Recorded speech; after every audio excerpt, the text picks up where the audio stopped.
Dr. Jafar Siddiqui is always with you to teach you spoken English, IELTS, and phonetics. Today, I would like to tell you a very good English. Right? আমরা অনেক সময় যেটা করি, আমরা সবসময় শুধু good bye বলি বিদায় নেওয়ার সময়। কিন্তু বিদায় নেওয়ার জন্য আরও অনেক ভালো ভালো এক্সপ্রেশন আছে যেগুলোকে আমরা ইউজ করতে পারি। যেমনটি আমরা বলতে পারি farewell, farewell, take it easy, take it easy, see you soon, see you soon, see you around, see you around. So আমরা শুধুমাত্র গুড বাই না বলে আমরা কিন্তু এই এক্সপ্রেশনগুলো দিতে পারি।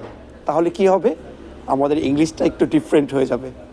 যদি আপনাদের ভালো লেগে থাকে আমার ভিডিওটি, please share it and always be connected with me. আল্লাহ হাফেজ।